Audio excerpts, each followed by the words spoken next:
Welcome, folks, to the hour of the time, the only hour that ever was or ever will be.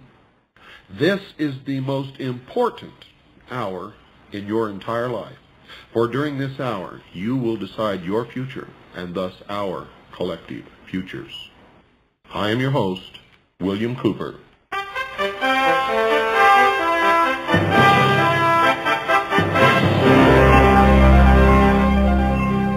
From the headquarters of the Citizens Agency for Joint Intelligence, former banker and financial analyst Michael William Haga, author of the forthcoming book, On the Brink, How to Survive the Coming Great Depression, 1993 to 2000, says, within the next 12 months, the international banking system will collapse.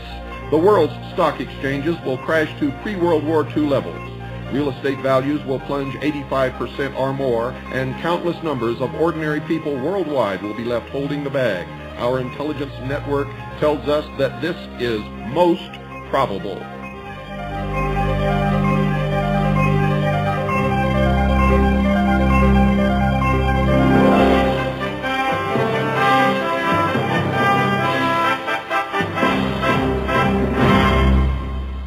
Not very good news, is it? Well, folks, the subject of this program tonight is how did we get to this point in history where the greatest nation in the history of the world is on the brink of total and final economic collapse.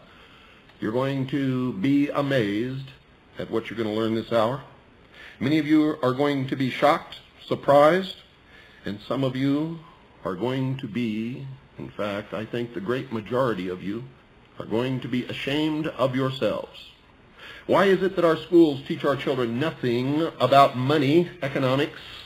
Why is it that we know as a people literally nothing about the monetary system and the economic system that our country operates under? How is it that most Americans believe that a private corporation known as the Federal Reserve Bank is an agency of the United States government when it is not? How is it that we write checks to the Internal Revenue Service believing that we are paying taxes and we are not? Why is it that in the nation with the most opportunity, the greatest affluence that the world has ever known, what used to be, is not now, but what used to be the best educational system on the face of this earth, with a constitution that guarantees each individual equality and freedom, what has happened, dear listeners? Well, in the next 50 or so minutes, you're going to find out. And when you find out, I want each and every one of you to hang your heads in shame. For we have not been invaded by the evil empire or some foreign army. No one has breached our shores.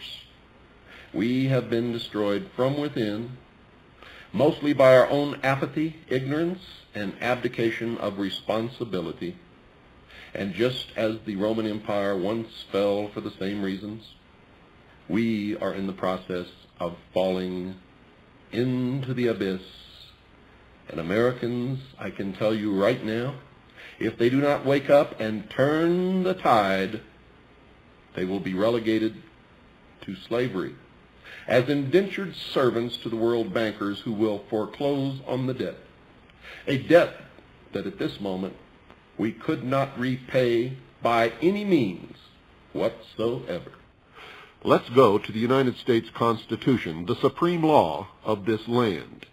In it, we can get at the very root of the problem that confronts us today, for in examining this document, we find that we are not conforming to the law.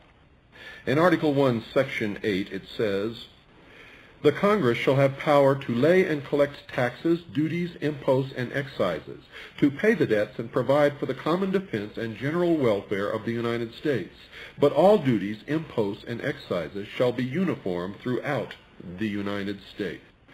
The Congress shall have power to lay and collect taxes, duties, imposts, and excises, to pay the debts and provide for the common defense and general welfare of the United States. But all duties, imposts, and excises shall be uniform throughout the United States. Paragraph 2, to borrow money on the credit of the United States. Paragraph 3, to regulate commerce with foreign nations and among the several states and with the Indian tribes.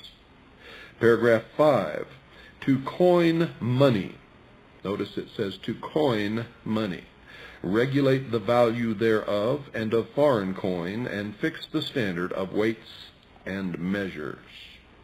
Now, the next time that we find any mention of money or coinage whatsoever is in Article 1, Section 9.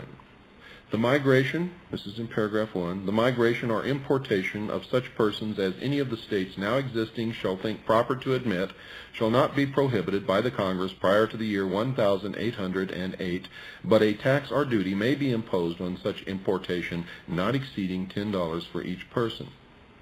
And then it goes all the way down to paragraph 4. No capitation or other direct tax shall be laid unless in proportion to the census or enumeration herein before directed to be taken. In paragraph 5, no tax or duty shall be laid on articles exported from any state. So, then we go to paragraph 6. No preference shall be given by any regulation or commerce or revenue to the ports of one state over those of another, nor shall vessels bound to or from one state be obliged to enter, clear, or pay duties in another. Paragraph 7. No money shall be drawn from the Treasury, but in consequence of appropriations made by law, and a regular statement and account of the receipts and expenditures of all public money shall be published from time to time. The next mention we have of money in any form, taxes, duties, coinage, money, whatever you want to call it, is in Section 10. And in Section 10, it makes an incredible statement. Article 1, Section 10 of the Constitution of the United States of America, in paragraph 1, says, no state shall enter into any treaty, alliance, or confederation, grant letters of marque and reprisal, coin money, emit bills of credit, and catch this, folks, I'm reading directly from the Constitution, quote, make anything but gold and silver coin a tender in payment of debts, unquote. And to continue, pass any bill of attainder, ex post facto law, or law impairing the obligation of contracts, or grant any title of nobility. So remember, in Article 1, Section 8, paragraph 5, it says the Congress shall have the power to coin money, regulate the value thereof, and of foreign coin, and fix the standard of weights and measures. And folks, in Article 1, Section 10, it says that no state shall make any